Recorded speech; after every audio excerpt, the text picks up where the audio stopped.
Hey everybody, welcome back to the Badgerland Birding Podcast, bringing you birding news and stories from the Badger State and beyond. Today we're with Miles McMullan, and we actually helped him work on the Birds of North America field guide. So he did all the illustrations. He kind of sent us stuff, to check out, give us our thoughts on. But it's really quite the collection of birds in there.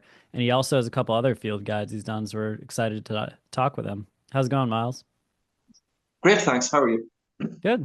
So let's we can start off by taking a look at the field guide that we have coming out. So I'm going to share the screen here. It's got the beautiful painted bunting on the front. A And good choice. right now it's open for pre-order. So pocket size, 372 pages, over 1,000 species, over 6,000 illustrations. So Miles, can you tell us a little bit about how you got into wanting to do the North American birds, and then how much work has gone into doing all the illustrations and putting all the stuff together? Yeah, I've been working for about 20 years now, Derek, just doing field guides exclusively. And I've done field guide for Galapagos, for hummingbirds, for Ecuador, for Colombia as well. And I almost have this sort of obsession with trying to get as much information as possible into as little space as possible. The idea of North America very much attracted me because I prefer non-pass rounds to pass rounds, so it's the sort of birds that I like as well. And even though I don't have as much expertise in North America, I still do know a lot of the birds. And the fact that it's such a large market makes it very attractive. It means I can spend more time on it, obviously. Yeah, It's the size of the market which determines how much work I can put into something rather than the size of the avian fauna, perhaps. yeah, definitely. Was there a particular species that you were working on that, you haven't seen, but having the chance to work on it, you were like, I gotta go to the US and see this species someday? A lot of the ones that really intrigued me actually were the Alaska species. I mean, Mm, if I could go anywhere in the US or Canada, it would probably be northern Alaska in the spring. It just seems like it's got well over half of the coastline in the US and so on, and it must be an amazing place in springtime. That is probably on my bucket list at the moment. That's the places I would most like to go in the world. So yeah, a lot of those species from away up there, like the some of the buntings and so on that nest up there would be very interesting to see. it's kind of funny because I feel like Alaska is almost not even the US. It is technically part of the US, but once you get up there that far north, you're looking at Arctic Circle, Bering Sea, or Siberia, Russia sort of species. So it is kind of funny. Yeah, there's a lot of where my European experience was actually most useful to me for a lot of Yeah, those yeah. Alaskan species. Yeah, for instance, the old world flag catchers and the Philoscopus and so on, Yeah, and working which are the with sort of birds that I enjoy illustrating. Yeah, working with adding in all the vagrant species. I feel like a lot of those are probably from Alaska that had to get added in. Yeah, where like their only occurrence is there. Yeah. That's true. What was Yeah, funny too is there were some that would pop up while the book was in production. I forget what was one of the most notable ones that popped up. There was one that just appeared somewhere in the US that then you sent us an email and Wasn't you it the said, "Oh, gotta add it." southern lapwing? I might have been the Southern Lapwing. There came up Blue Rock Thrush, Cattle who tyrant? came up halfway through production. Cattle Tyrant came up halfway through production. There was one of the Falconidae came up. Might have been yellow-headed caracal. Mm. Can't Yeah, remember. yeah, could be for sure. Yeah. What aspect of it do you enjoy the most about creating the field guide? Is it sourcing the information? Is it the actual art part of it? What part of it makes you excited to do it? That's a very good question, Ryan.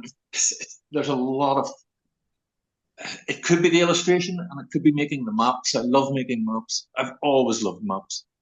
I have photographs of myself as a child. I seem to be looking at an atlas in every one of them. I've always loved maps, as so many birders do, as you know. A lot of birders are really fanatical about maps, and I like the idea of trying to get a lot of information into very small space. My screen just went off, and I realized that's lighting me up better than the lamp. And yeah, I like the idea of compacting all this information in very little space. There's something very exciting about it for me. I don't know why. And it is a nice job. It just is a nice job. It's Before this, I was acting as a guide, which is a lovely job too, but Not when you have young children, perhaps. A lot of my friends missed their children's first steps. They Mm. missed their children's first words and so on. So I decided I'm going to guide less and spend more time at home and helping with the family as well as everything else. So it is a very nice job in general. But to answer your question, probably the maps would be the thing I enjoy most, followed by the illustrations and followed by just the layout and deciding Did on not expect the maps to be the answer, but now that we're on the topic, was there any map that really took you by surprise? Because there are some strange maps in the US. If you ever look at any of the ones you made or any of the ones on Cornell's website, there's some that are a little baffling. those some of the subspecies which were they were almost impossible to do, especially things the very sedentary birds which speciate much more than those which migrate. Some of the game birds and so on were very difficult. The great horned owl map was very, very difficult to do. But in terms of the maps in general, yeah, I would say that I learned a lot of geography doing it as well. I sort of learned a lot of at least in the contiguous states. California seems to have all of the extremes, doesn't it? Like the Yeah, highest yeah, point, the lowest point, the driest point, the wettest. It seems to have a yeah. lot of the superlatives. Yeah. It's funny because a lot of the things that live in the United States follow the same sort of geographical pathways, mostly due to mountain ranges. So you'll see this Mhm. strong correlation between, eastern warbler species, where you'll have them migrating through the east, and then you'll have their breeding range usually in northeastern slash northern Midwestern continental U.S. And then you'll see all along the mountain range there, they will be living as well, a lot of them. Yeah, So you kind of see the same thing repeated for different species over and over and over again. And it's the same with the that's right. Rocky Mountains in the West too. You see this, that's kind of the dividing line. There's all this wild stuff to the west of that, and to the right of that is kind of the more eastern stuff. Yeah. I remember I first noticed that when I was doing the maps for Colombia book, and you see that when maps are wrong, because you say, no, if it's there, it can't be there, unless it's also here, and so on. And you notice when maps are wrong because you just learn a lot about biogeography, which is a very interesting subject, Hmm. learning where mountain ranges really end in terms of, I imagine studying botany even more informative in Yeah, terms of I wanted learning to for where those who are ranges are. watching, I wanted to share some of the illustrations. So one of the cool things about the guide is it has some of the species like as you would see them in the fields. We have like a black-bellied whistling duck with a bunch of the young there and kind of shows them in a group and stuff like that. Um when did you decide to start adding this in and this stuff that, other field guides don't go into as much detail? I was probably inspired a little by Collins Europe, which is a real landmark field guide. I was certainly inspired by they call them vignettes, these pictures of birds in context. And also, I noticed how people reacted to these and other books that I made in the past. And that's what they saw. That's what they saw. And that's inspiring. That's what you want to do as an author. You want to inspire people. And they very much like this, for instance. I knew that in certain places you can see the town in the background when you see this particular guan in Colombia, Hmm. and that's where most people see the guan. And there's a view of the town in the background. So I thought that would be a nice thing to include, and it's just something that's more inspiring to readers. It's a way of interacting with them and saying, "I've had the same experiences that you're having." Yeah, definitely. And then you can see some of the maps here as well for people that are watching. And if you want the little preview, you can check it out on Amazon as well. They have some of the nice pages in here too. Miles, can you take us back to the beginning of like how did you get started in being interested in birds? Like were you always a nature person or did it happen at a certain age? Did you always know you wanted to make field guide? I Hopefully didn't you always know didn't I wanted always to make know. food. What was Hopefully you that? weren't like 4 years old being like, you know what I would really like to do? Make field guides. I think, well, my father hunted for a while. I believe he was one of the world's worst hunters. He never actually killed anything. But one day we were at the beach and he pointed out a cormorant. And I said, "How do you know that's not a duck? How do you know it's not a pigeon?" I was 6 or 7. And I started questioning him about it. And then a few days later, he bought me a book. He bought me a bird book. And Like most children with their first books, you read it under the covers in your bed at night and you just become inspired by it. And of course, it was a beautifully illustrated book as well, which made a difference to me. Later on, I moved to the tropics when I was quite young. I always wanted to live in the tropics. I always wanted to live either in Africa or South America. And when I moved here, I got the book for Venezuela. That was the first one. And I began to become a bit obsessed with this. Where do they get all this information? How do they source it? How do they find all these things out? How do they make this? Even just the language, the way they were using semicolons and things like that, all that stuff just fascinated me. And it was probably then when I decided I'm going to try and make a bird book. But the first thing I wanted to do was learn all the birds, and that meant working as a guide for many years. I started working as a guide about 25, maybe 28 years ago. So that was a good way to learn it without actually spending money out of my own pocket. How did you learn to do the illustrations? Did you have a mentor, or was it just kind of trial and error? I studied art design. Oh, okay. Yeah, I was a portrait artist, and I did some interior design when I was younger. But even today, I still work as a portrait artist and a landscapist. I mean, I think doing won the bird awards when I was in illustrations is danger. kind of like still being a portrait artist in a way too, just for Yeah, in a different everybody nature. is. And the idea with them is to do them in a more painterly manner that people have traditionally done. You know, that just means faster, fewer brush strokes, having your wrist in the air in a way which I think that has already happened in painting, where people are working faster and looser. But perhaps in scientific illustration, we still have this wrist on the board, wrist on the paper. Very, very, very tentative, slow work. But gradually, we're moving away from it as a way of illustrating. Interesting. It's funny though, because you do have to, when illustrating something people are going to use as a guide, have to make it pretty precise because there's tiny color variations and tiny field marks that you need to make sure you include, or else people are going to get confused about it. What was a species that you found was difficult to draw to really capture its essence? Probably pigeons and doves. They are always very difficult. Pigeons and doves, just because the subtlety of their tones is so. When you see them in the field, it's easy to tell that one is a little bit more pink and another is a little bit more blue, and so on, isn't it? But on a page, it's very hard to get that subtlety. So they're a hard one. They're also quite difficult to draw, believe it or not. I did some of the flycatchers I had to try 3 or 4 times before I got them right. The newest illustrations in the book are actually the phoebes, and I think I got the shape of those very wrong the first few times. And hopefully they're a bit closer to what the bird looks like now. But they were very difficult in terms of the shape because they do have a very specific shape, which is probably hard to put into words, isn't it? Yeah, slender is kind of the best that But I they have a have. big head. Yeah. Slender And with a big head. Yeah. the other thing is they're very familiar. They're birds that a lot of people have in their backyards, aren't they? They're birds that a lot of people see frequently.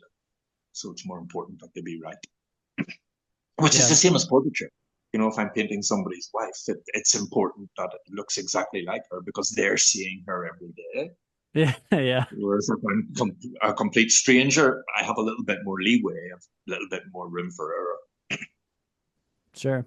I guess another thing that I didn't even think about is the color translating into print too, since it's, a physical copy too, that even if it might be good online, it's going to look maybe a little different in the print form too. So I guess that's Yeah, something illustrators have to think about as well. yeah. Those photographs on Amazon, for instance, they're not very close to the actual It looked a colors. little brighter than, Yeah, they're very, yeah, very bright.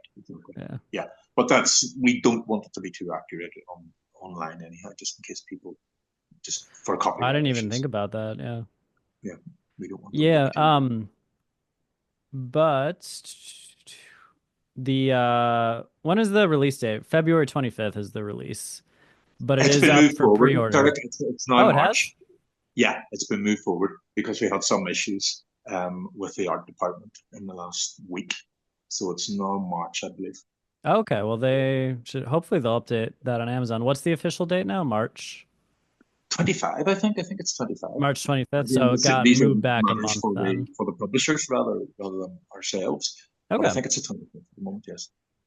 very cool. Hmm. But you can pre-order it now if you're interested, and there's a Kindle version as well. Hmm. Yep. And then before this one, I know there was the Birds of Colombia guide that you did. What Yes. else is on the list of field guides you worked on? I did one for Ecuador, Hmm? which I'm currently just putting a few extra touches to for the next edition, and also for the Galapagos Islands. The Galapagos is a really nice one. I really enjoyed doing that. And I did a field guide, which possibly next year with the same publisher, we'll be bringing it out again, an updated version of the field guide to the hummingbirds of the world, Hmm? which is all of the world's hummingbirds, and all of the subspecies are illustrated in that.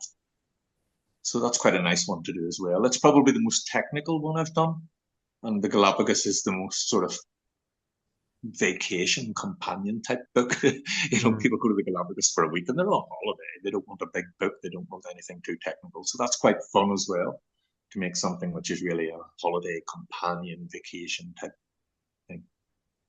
But the hummingbird one is at the other end of the spectrum. It's very, very technical. Yeah. Was there a species that you really just love drawing compared to others? Which ones do I like best? I like rains, and I like doing the nightjars as well. I like Mhm. cryptic species. Yeah. I really enjoyed I've always enjoyed old world warblers, the Acrocephalus and grass birds and the Philostopus warblers. I've always enjoyed those a lot. But I like the cryptic ones best. I think that bright colors don't really, watercolor doesn't lend itself to bright colors as much as cryptic colors. So things with a lot of camouflage, like nightjars, owls. Um, Here in the tropics, there would be foliage gleaners and all those brown bird families I really enjoy. Um, Pipits I enjoy as well. The ones I don't enjoy would be the ones which birders probably do enjoy most. Very, very colourful tanagers and parrots. Watercolour has always had a problem with green. Green Oh, has I'm always been, interesting. yeah, Never. the green has always been a problem pigment for watercolour, for the makers of watercolour. And it's just a very difficult, it's not a very satisfying colour to work with for watercolours. So I don't enjoy the parrots as much. You tend to put it as an additional stroke on, and the color from below comes up. It just means you're less relaxed when you're working as well. Um, and as you know, here where I live in the tropics, there's a lot of green and blue tanagers, a lot of very colourful birds. But I enjoy them all. I really love the non-passerines. I love the ducks, the geese, Yeah, I was a gonna lot of say the I feel food like the birds. the ducks turned out really well, the ducks and the geese. I've always loved ducks, yeah. I was born on the coast, so a lot of these ducks remind me of my childhood. I was born on the coast when, I was seeing and hearing eiders every day when I was a child. That's pretty cool. No, that's cool. What is Mhm. the big difference in the different places you've lived? I'm sure there's Oh, a lot of things to compare and contrast there. yeah, well, Ireland today is very different from Ireland whenever I was young. That's an important difference. It is actually possible that Colombia is closer to the Ireland that I grew up in Really? than to the Ireland of today, which is unusual. Um, Colombia is just wonderful. I think it's an absolutely fabulous place. I mean, the people are wonderful, and I've always had the opinion that wealth isn't what you have. Wealth is how people treat you. And here you live like a king because everybody treats everybody else so wonderfully. People are very, very polite. Um, and as a foreigner, you get treated very, very well here. So I find this is a wonderful place to live, as well as the fact that it's like living in Victorian times. It's like you're living in an explorer's universe here. You can discover new things. If I go out to a place which hasn't been visited very often, I'm likely to have something which is publishable in a scientific article Really? because there's That's so much that interesting. hasn't been discovered. Yeah. Just something like a range extension or an elevational extension for birds and so on. I imagine for people who study insects and plants, it would be even more so because birds are generally the most heavily studied group. But if you really dedicate yourself to it, you're going to find new species for the country. You're going to make important discoveries. I've discovered birds at their highest elevation, at their most northerly or southerly point in their range several times because it isn't that hard here. It's just a place that hasn't been worked on much. So Colombia for me is just wonderful. I've always wanted to live in the tropics. The only thing is I now have skin cancer, so I can't go out as much as I used to. Although I still do. Against my doctor's wishes, I still do a lot. And the food is wonderful. I live about 9,000 feet above sea level.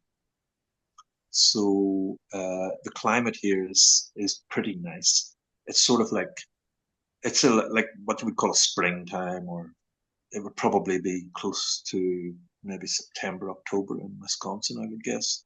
Mm. Quite Nice. nice temperatures, rather little wind, and I'm wearing a sweater today, but when I'm out in the street during the day, I don't need one. I don't own an overcoat, so it's quite good in that respect. And as I say, the people are lovely. The people are just unbelievable. I just hope that my gratitude is measures up to the luck I've had here. Wonderful place to live. Is Interesting. there like a dry season and a wet season? Roughly, there's a two-headed dry season and a two-headed wet season. Our wettest points are probably the end of April, start of May, and then again September, October, Okay. roughly. The exact same dates that Cornell have chosen for their global big day are the sort of wettest times of the year here. So we Man, I get guess they very wet didn't on they global didn't big consider days. Colombia for that. No, definitely not. We usually need an umbrella for global big day here. So let's say somebody wants to take a trip to go birding in Colombia. What's kind of the accepted way to go about doing it for someone that's not had any dabblings with South American countries? Go through an agency. Mm. It's really not wise to try and do it on your own. It's really not. There's a lot of complications if you try to do it on your own, mostly with transport.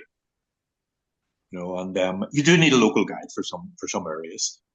And there are areas which aren't very safe either. There are places where insurance companies won't even touch you. For instance, where I live is one of the least safe places in the country in terms of there's illicit crops, and there's a lot of generally very young people getting very rich very quickly in an unregulated industry, and the social problems that come with that. So there are areas which are unsafe, as most people probably already know.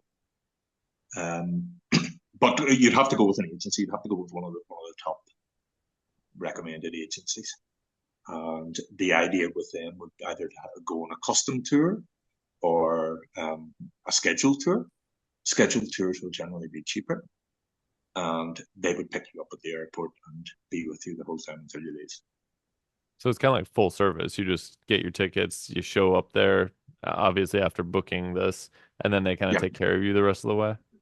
I think that's how a yeah, lot of Central South American stuff is. If you're with a agency, normally it's like they'll pick you up, which is nice because then you don't have to worry about driving and all that. That's just pushing the exactly. easy button. It is, yeah. Yeah, it's it's just complicated if you try to do it independently. But Hmm. some younger birders on a lesser budget do try to do it independently. But mostly those with a lot of experience. You know, Yeah, it seems like it'd be from overwhelming too to have so many different species in South America in general and so much interesting terrain that you'd have to traverse.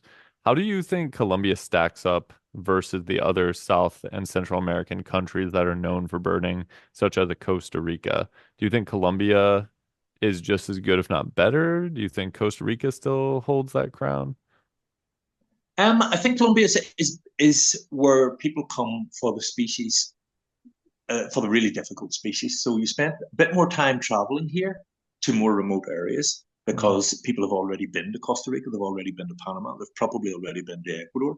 So when they actually come to Colombia, they have a lot of they've already got most of the toucans, a lot of the tanagers. They're only really missing the difficult species.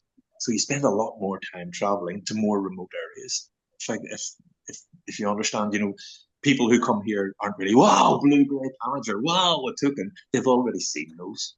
So, it's just a bit more logistics and so on than those places. In terms of the actual birds, I think it's fabulous. I mean, the birds are amazing. There's nearly 2,000 species here.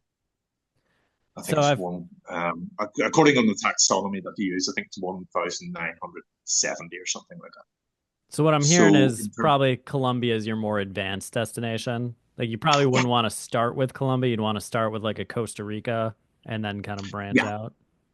Costa Rica would probably have better infrastructure as well. They're more used to tourists. They have more history with tourists. So it's the same with Ecuador. Ecuador, because of the Galapagos Islands, largely. I mean, they have a very, very smooth operation, but maybe not looking for things which are quite so rare as here. The wonderful thing about here is probably that nobody's really jaded with tourists. Colombians still find tourists and foreigners like me a bit of a novelty because the country has opened up relatively recently. So people just treat you like a king. It's really good how well you're treated. And nobody's jaded. It's not like going to Paris or Barcelona where everybody's, oh god, more tourists, more tourists, more tourists. Nobody's jaded by tourists. Everybody's excited by it. The food is wonderful. The food is very good. Logistics in terms of getting around, driving and things, it's just really good. Is it really busy? Like, are there a lot of people around? No. It's pretty empty. It's pretty empty. The problems with driving and so on would be landslides. Landslides? Yeah, there's a lot of landslides. Oh, the Andes are a very young mountain range, and they're geologically unstable. And if you get a lot of rain, you can have a lot of landslides, and it's also a seismic zone. So there's volcanic and seismic action, and that causes a lot of the landslides, even when it isn't that rainy. So that, together with roadworks, we've missed flights because of roadworks quite often as well. And another time, I remember I was with a group of tourists. It must have been in their 70s or 80s. And there was a landslide. And this landslide, Derek, was actually still moving at glacial speed, but it was actually still moving. And I said, I'm not going to take any risks. I mean, it's not my job to take risks with tourists' lives. But the driver of the Jeep was saying, there's no problem, go ahead. And in the end, some of the tourists started to cross this, and I was working on it. And once they start, there's no way to turn people back. So we ended up crossing a landslide that was actually still moving, which wasn't very wise. But they are the problems on the roads. Security isn't really a problem, not today. There are red zones, but we know where they are. We contact local people in advance, and we don't go to a place until we're 100% sure that it's going to be safe. Yeah. So that isn't actually a problem at all. But if you're traveling on your own, it might be. Gotcha. So it's important to know where not to go, is what I'm hearing. Yeah, exactly. Okay. Exactly. You have a mental map of where is dangerous and where isn't, and that's based on where there are illicit crops and routes for the transport of illicit crops. Gotcha. What are some of the big target species people come there to find? You talked about people going to the remote areas. Which birds are they looking for? They are with most endemic species, and that's really what it's about. It's about endemics and semi-endemics and near-endemic species. Near-endemic we would define as a species of which 70% of the population is found in Colombia. The best place, or the place with the most endemic species, would be the Sierra Nevada of Santa Marta. That has about 30 endemic species, roughly as many as the Galapagos Islands, let's say, about the same.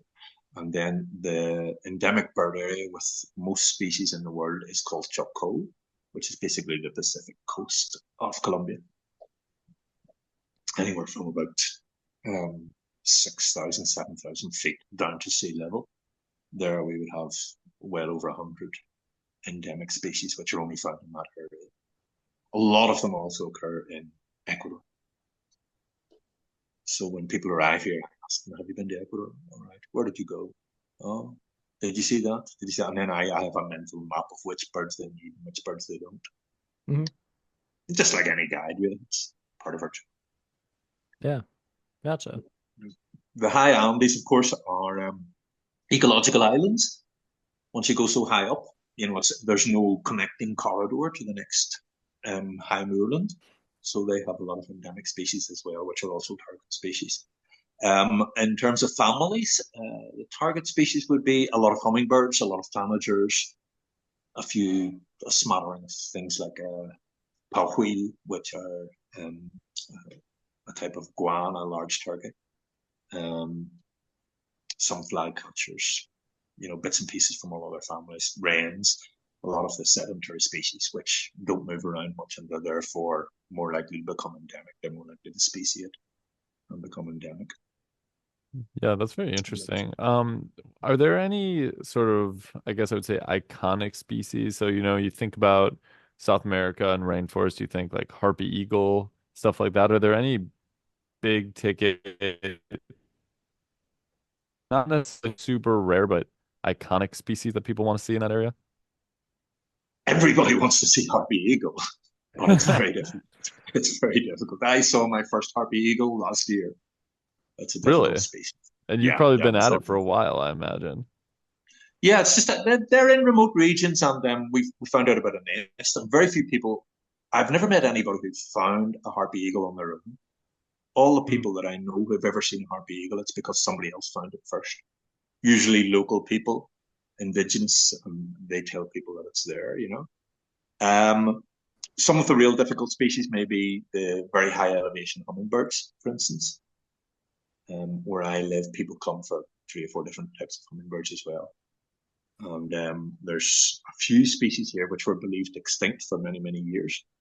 Sort of our version of the ivory-billed woodpecker. Oh, okay. There's brush finches and so on. And they were believed extinct for many, many, many years. Then suddenly somebody says, oh, but that's in my backyard. And a bunch of scientists moved in and said, wow, you're right. It is actually. Usually people that say that aren't right. Yeah, it's amazing how much local knowledge there is here, how important it is to speak with local people whenever you go to anywhere. And they often have a really good idea of what's going on, especially if it's on their property. Things like they can tell you where the owls are roosting. They can tell you which trees are fruiting. Things like that. What But about we do so much of it by ear. A lot of it is guiding by ear. It's all about hearing things. What about the Guinean cock of the rock? Is that a Colombian species? Yeah, that's found in. It's really what we call a sandy belt specialist, which means that the upper part of the Amazon basin, which has a sandy substrate, it's really a specialist from there. But recently, it's been found quite close to the Andes as well.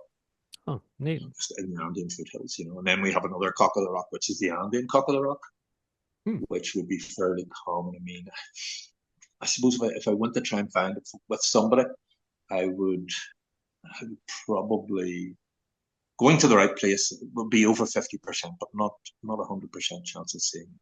Certainly over 50, maybe 80, 90% chance of seeing it. Oh, nice. Because they get their calories really quick. It's hard to locate them after the morning because they eat fruit and they get their calories in about half an hour. That's why they have such a complicated social life because they get their calories so quickly. And there's all this free time to develop silly displays. But if I go to a place where I know a lek, it's dead easy. I mean, it's 100%. Very cool. I feel like that's a pretty desirable species when people travel down to South America. They love seeing those. It's the colorful ones, the ones that I don't like painting. You're like, let's find some wood warblers or something. Yeah. Yeah. The toucans are always popular. The tanager flocks are always very, very popular as well. And once you get into birding a bit more, because beginners like tanagers and beginners like toucans, you start as, but I'm more experienced now. I'm going to go for the ant birds. You tend to sort of become a bit, it's almost like a snobbishness where you Yeah, want to I'm get too the good for real the toucans. skulkers. I'm too good for the tanagers. Yes, exactly. It's just a natural sort of tendency. You get excited about those, not me. Give me some Exactly. nightjars. And like most birders, I really love skulkers. Because it's hard to get them. It's just a greater sense of achievement. See, I don't know if I like skulkers. I'm like, just show yourself already. Why are we doing this song and dance? Come Just come on, out. Connecticut warbler. What are you talking about? I You mean, love the a first Connecticut Connecticut warbler. warbler I saw though was actually pretty out in the open for some odd reason. It was just walking along the substrate like this, but it came out into a clearing and you could see it. Yeah. It's so The problem here is unsatisfying when they mosquitoes. don't. Sometimes I hate waiting for things like there's a family called tapaculos, which are pretty skulky, and often people want to get a photograph of it because one of the group that I might be guiding is a good photographer. They get a good photograph, and everybody wants a good photograph. And then you could be standing there for a long, long time. And the problem is mosquitoes are biting you. I think that's the worst thing about waiting. Yeah. Hate it. Yeah, how bad are the must get bugs a down lot in there? summers. Do you have any terrible botfly stories? Botfly stories? No, not really with botflies. I don't like them, but I haven't had many problems with botflies. The worst thing here is maybe a conga ant. I've been bitten by scorpions, obviously snakes. You've been bitten by snakes? Yeah, we sort of sometimes almost on purpose, but not on purpose. I do not know. Yeah, I do I not don't. know at all, Putting on Miles. show for tourists, knowing that you're probably going to get bitten, and the tourists are going to find it a big thrill, but it's not really that. It's not really that dangerous. But I've I'm been bitten by assuming a not con. non-venomous snakes here, right, Miles? You're not Excuse me? getting non-venomous snakes, right? You're not picking up like a venomous thing and No, just. I'm talking about constrictors. Constrictors. Oh, I Okay, mean, that doesn't gotcha. sound great either. Oh, a little Anaconda. boa maybe Like an is fine. anaconda or something. Like, watch this, Yeah, guys. anaconda. Anaconda is good for tourism because you grab it by the tail and then its head comes up to bite you, and then just as the head's getting to you, they pull the tail and the head goes back. And of course, It's not. everybody goes, "Wow!" This is It's some really wild circus. National Geographic stuff you Yeah, I guys didn't have really going on expect to down hear there. this. Are you No. also trying to tame jaguars out there too? Or are you like, yeah, we get fake jaguar stalked a I, lot, I wish I, just give I me wish I cats. see jaguars a bit more often. I've never seen a jaguar very well. Cats are very difficult. Cats are very difficult, but the cold-blooded species, obviously, they occur at higher biomasses, so you get a lot of things like caimans. But this would be in the Amazon basin where I used to work. I haven't worked there in a long time now. And the worst thing that ever bit me was actually a conga ant, a bullet ant. Oh, that's the Oh, same. they're ferocious. Oh, they're awesome. They're just awesome. You really do think you're going to die, and it's less than an inch long, or maybe an inch, but it's It's a that mental. bad. It's like Yeah, it'll end your day basically. it's really bad. I think it would be very hard to get one person who's been bitten by all the worst insects in the world, maybe. Well, actually, there's a guy on YouTube who made that his whole thing, and he started kind of Really? yeah, you'd be His interested by it his perhaps. name's Coyote Peterson. But there was also the guy who did the Schmidt pain index. I think he passed away, unfortunately, but he like would sting himself with things, then give it a rating. So all the Right. stings Yes. had a rating. Yeah. I heard that caterpillars What have a pretty nasty sting. Some of those the hairy I Like ones? guess fuzzy ones. yeah, the fuzzy Yeah. ones that have some sort of stinging apparatus. I heard some of those are really bad. I heard that people sometimes get stung by those and then get knocked out for 3 days. Well, the conga ant, what we would do sometimes is we'd play the indigenous people play. You have a conga ant on a stick on a twig, and it's walking to the left, and you hold with the left, and then once it's as close as possible, an eighth of an inch away from your hand, you take that hand off and keep the other hand on, and it walks back, and of course people get bit in that way. Obviously, I it's think also used as getting bit or stung on the tip of the finger sounds horrible. I know. The one time that I got bitten was in this part of like the web of my hand, and that's not the most sensitive part of your hand, but it was. I felt I was going to pass out. Of course, I was guiding. I was guiding people, and people don't want to see a weak guide. People don't want to see their guide crying, so you have to pretend that nothing's wrong. You just walk around today. Oh, no, it's not too bad. It's not too bad, but don't try it yourself. You're like, walk it off, Miles, walk it off. People are just like, dude, what's wrong with the guide? What a pansy. How long I does know. that how long does it hurt for? I think it was about 2 hours, an hour, Oh, I thought you were an gonna say hour like or two 2 hours, weeks or maybe three something. hours. I I was can't like, remember exactly.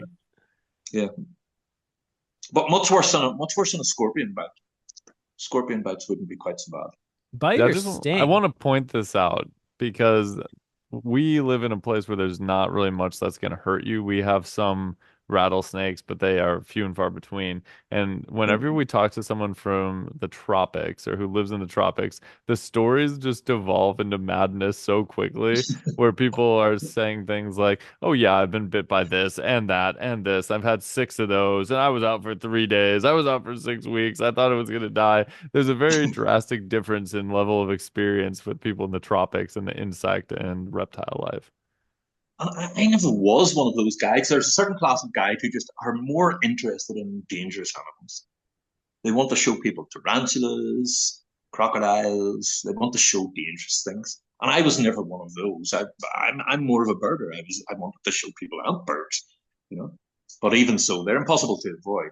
Everybody thinks that piranhas are going to kill you because in a movie they kill somebody's horse and so on. But piranhas never bite. Hmm. Well, they do. They nibble. They just nibble at your skin like that. They eat dead cells. Just. Yeah. I don't think I'd want to test that out if I was I down believe there. there's actually a lot of different piranha species too. I think some of There them is. have more of a reputation being dangerous than others. Yeah, I think the black piranha is the one which has the worst reputation. But even so, there's no documented evidence that it's ever killed or eaten a person or anything. Yeah, it sounds like So, maybe if somebody were on the way out, like a car accident, had a lot of internal or external injuries, maybe something could happen there, but I don't think a healthy person has ever been documented. But then again, I mean, if you were in the rainforest and you got killed by piranhas, who would really be around to know? yeah, and they wouldn't leave much. No. They wouldn't I leave think much I evidence. But no. I think I've heard the red-bellied has the worst reputation. I thought the black was bigger and was more solitary, but I'm Red-bellied not piranhas are sure. so pretty though. They're such The They're a ones pretty. which beautiful I know Yeah. fish. is the red belly. Yeah, but I swam with red bellied every day when I was working in the Amazon in That's wild. Mozambique, and you can feel them sort of picking little bits of dead skin That and would so be on. so concerning. I like to just see a piranha like coming out your hand. You just get used to it. I think you just get used to it. You know what? There was one night I woke up and I felt something on the bed and I looked around and it was a tarantula. And well, tarantulas aren't dangerous, but I just said, okay, it's just a tarantula, and went back to sleep. I was tired, but I and I was working all the time in the field at that stage, and you just get used to it. Did you You just know, wake up and it was just like cuddled up next to you? You're like, ah, good morning. needing some heat. Yeah. It was on the pillow. It was walking across the pillow. I just couldn't be Yeah, I don't bothered. know if I would just go back to bed after that, but to each their own, I suppose.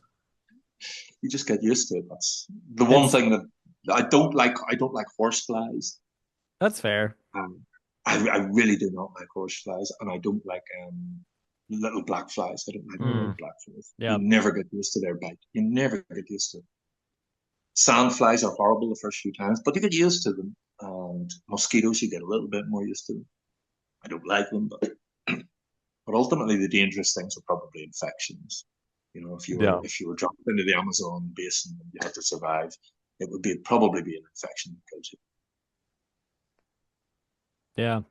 I'm just thinking in contrast to like there's people here in the US where they see a spider in the corner of their room and they can't go back to sleep, but then there's one on a tarantula on your pillow, just like, ah, it's fine. It's just such a I feel like if you dropped people from the US into South America and just had them live there for a week, it would be quite the culture shock. I think it depends on who it was. Yeah, probably. Yeah, because well, the tourists that I was guiding when I was guiding a lot more, they were people who wanted these experiences. They were people who actually wanted adventure, And the ones who got most frightened and most squeamish about insects and animals were actually people from the cities in Ecuador, Ecuadorian people and Colombian people from the cities, who would almost see it as like cute to be afraid of spiders and so on, which is really odd, you know. But interesting. Having said that, the Latin Americans who are used to the forest are much more used to it than anyone else, obviously. Gotcha. Aside from Alaska, where would you want to visit in the US? I guess we'll take Hawaii off the board too. Continental US. You have to pick somewhere in the continental United States. Florida would probably suit me because I'm used to the Latin lifestyle.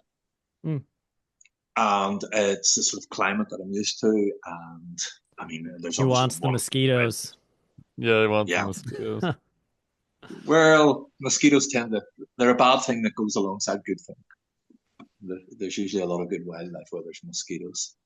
So that would be a place which would definitely appeal to me. And of course, California, because California is so diverse.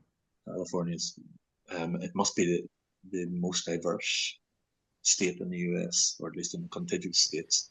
It's so big that it encompasses so much. So I feel like it has a lot of that, you know, those records for like most, you know, such and such. All the superlatives in terms of, and just a lot of biozones. If you were making a map of biozones for each state, I think California would really test your box of coloring pencils better than anywhere else, wouldn't it?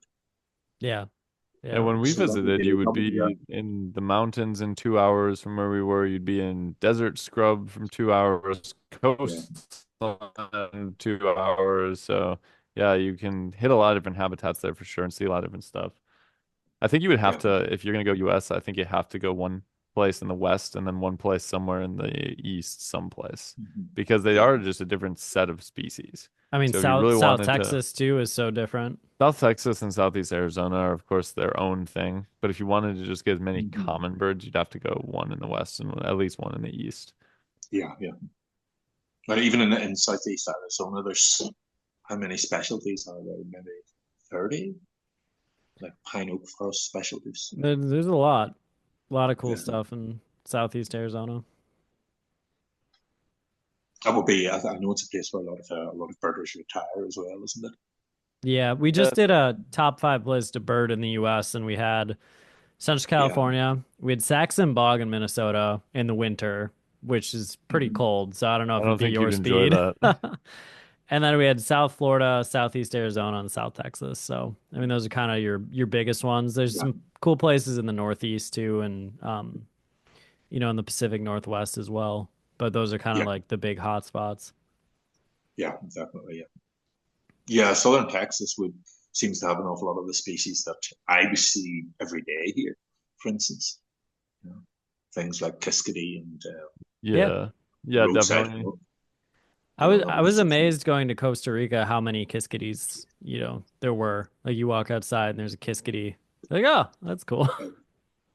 They're a really common species in the American tropics, Derek, especially near water, which is a bit unusual because they're big. I mean, they need more calories, so you know a biosystem can support fewer of them because they're big. But the one thing about them is they eat anything. They've been seen catching hummingbirds. They can fish. Geez. They fish like a kingfisher. And obviously they eat insects, they eat fruit, they eat wasps, they eat so many different things. And that's probably why they're so prosperous. They're one of the few generalists here. As you know, in the tropics, we don't have seasons. So there's a selection pressure toward specialization because the ecosystems are the same year round. So the few generalists that there are have really done well out of deforestation and things like that, you know, recent changes. In northern climates, you have more generalists because you can't eat the same things in the autumn as you can eat in spring and so on. Yeah, I think it's interesting how many species look similar to Kiskadees too, because you have like social flycatcher. I think it's boat-billed flycatcher too, looks very similar. Like that type of look must do something for those species because it seems mimicked almost. Yeah, it's an odd one. The black around the eye, we understand. That's, I mean, to stop the sun reflecting if they have to judge distances and so on. It stops the sun reflecting into their Mhm. eyes and helps them to see. And a lot of birds have black lowers for that reason. Cheetahs, the Yeah. big cat Yeah. cheetah, is Peregrine a really good falcons. example of a black line. Puma has the same black line. So that's understandable. But the black cap has a concealed patch within, usually yellow or red in these birds. So maybe it's because of contrast that they have the black cap as well. But it's odd how so many have come to look like each other, and yet they're not in the same genes. They're Yeah, actually Yeah. different genes. what's that Here's a called? social flycatcher on. Yeah, I mean, super similar look to the Kiskadee. Yeah, And then you very said both stubby those are bill, thought. and the white stripe isn't this. The white stripe in this is quite broad at the back of the head, and you can see it has a much bigger bill. This is Hmm. a boat bill. Yeah, I mean, at a fast glance, though, if you weren't familiar with those species, you would have no idea. I mean, that's similar too with the kingbirds in the US. You have the tropical, the western, and the Yeah, couches all looking very similar. yeah, they're very similar. Yeah. And but we identify so many things by sound. And when I was learning birds here with indigenous people in the Amazon basin, they would bird looking at the ground. You know, they identify everything by sound because, of course, they didn't have books when they grew up and they didn't have binoculars. So really, it's a very non-visual type of thing for them. They're doing almost everything by what they can hear. They're walking up to a mixed flock, and I'm looking up and looking up, and they're saying, "Oh, right, there's black-banded wood creeper, Tyranine wood creeper," and they're just naming all the birds in the flock 50 yards before we get to it. That's wild. Because Um, yeah, it's I all think about it's all about them. they call it convergent evolution when Yeah. different species end up looking the same, but they're not really related. I I don't think that know how happens with related those crabs a are, but lot. There's a joke that everything eventually evolves into a crab in the ocean. that's funny. So Yeah, Miles, Yeah, there's an what's interesting. next for you now that you have this book coming out? Are you going on sort of a tour around to talk about it and promote it places? Um, we'll do most of the promotion online, I think, and we'll work with the publisher's plan on this. I originally planned to publish this myself, which would have been a very, very different thing. But now I've taken on a publisher, and I think that has been the best decision. They'll probably sell a lot more, and they'll stick at it, as it were. I'm a person who likes new projects as an author. I'm always interested in what's coming up. I tend to neglect things that I've already done, and that's the advantage of having a publisher. They'll just stick at it. They'll make sure that they're getting new print runs and keep going and keep going. They have the contacts. So I'm hoping to do as little as possible in promotional work, but I'll have to do certain amount. There's a certain amount of press and everything that you need to do, and work on new books. And we'd like to bring out, with yourselves, of course, bring out regional guides for North Hmm. America as well. Like common species only and certain regions. yeah, I think that would be a wonderful thing to do. I think yeah, so for too. sure. Yeah. So March 25th, I believe, is the new release date, but people can still Yes. pre-order on Amazon.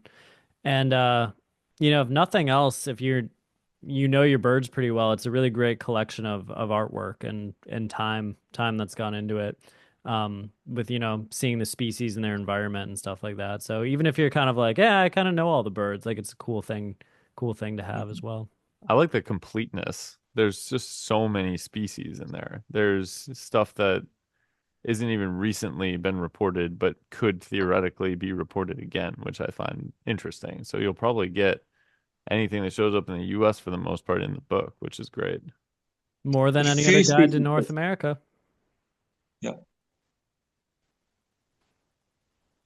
Were you gonna say I've something included else, a few Miles? species which aren't on the ADA list, but they're the common escapees.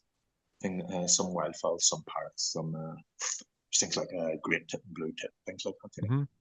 But there's Great not too tit many. has a breeding population in our state. It's the only place you can Oh, find it. right, yes, yes. That's right, of course, yes. Yeah, Yep. I knew that. Yeah. They're a very, very common bird in Europe. Very common, yeah. Which is yeah. cool. They're actually a beautiful bird. I really enjoy them. They're very cool looking, with that yellow underside.